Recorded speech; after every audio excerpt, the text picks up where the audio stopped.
Welcome to Narmada cooks. இன்றைக்கி நம்ம இட்லி உப்புமா பார்க்க போகிறோம். இட்லி வேக வச்சுருக்கேன். வெந்தோடனே இதை ஒரு பிளேட்டுக்கு மாற்றிக்கலாம். தேவையான பொருட்கள் என்னென்னு பார்க்கலாமா? வெங்காயம், பச்சை மிளகாய், கருவேப்பிலை, உளுந்து, கடலைப்பருப்பு, வேர்க்கடலை. இந்த உளுந்து, வேர்க்கடலை, கடலைப்பருப்புலாம் நிறைய சேர்த்துக்கிட்டோம்னா டேஸ்ட்டு நல்லாயிருக்கும்.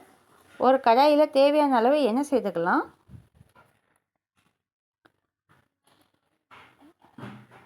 எண்ணெய் ஹீட் ஆகும், கடுகு சேர்த்துக்கலாம்.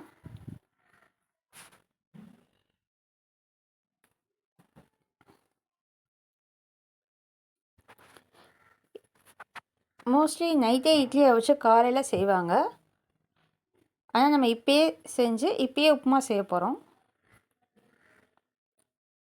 உளுந்து, கடலைப்பருப்பு, வேர்க்கடலை எல்லாம் நம்ம சேர்த்துக்கலாம். இது நல்லா பொரியட்டும்.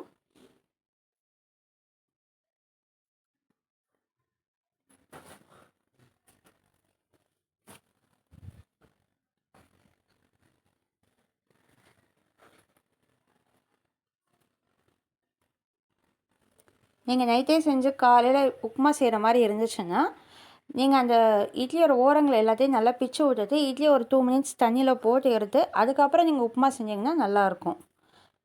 நெக்ஸ்ட்டு பச்சை மிளகாய், கருவேப்பிலை, வெங்காயம் இது எல்லாத்தையும் சேர்த்துக்கலாம். உளுந்து, கடலைப்பருப்பு வந்து கொஞ்சம் ஆஃப் குக் ஆகிறப்ப நம்ம வெங்காயம் சேர்த்துக்கலாம். அப்போ தான் எல்லாமே சேர்த்து நல்லா வதங்கி வர்றப்ப டைமிங் கரெக்டாக இருக்கும். வெங்காயத்துக்கு தேவையான அளவு உப்பு சேர்த்துக்கலாம்.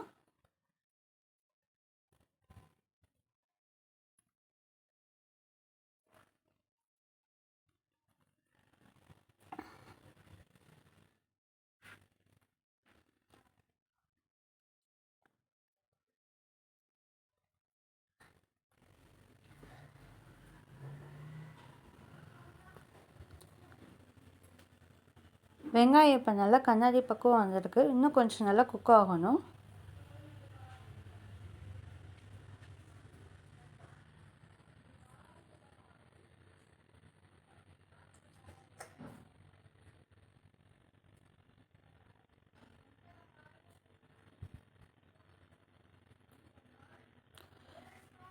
இப்போ இட்லி எல்லாத்தையும் இதில் சேர்த்துக்கலாம். இப்போ இது எல்லாத்தையும் நல்லா மிக்ஸ் பண்ணிவிட்டு ஃபைனலாக கொத்தமல்லி தூவி இறக்கணும்னா idli upma ready. Thank you all. Like பண்ணுங்க, சப்ஸ்கிரைப் சப்ஸ்கிரைப் பண்ணுங்க, உங்கள் ஃப்ரெண்ட்ஸ் அண்ட் ஃபேமிலிக்கு ஷேர் பண்ணுங்க.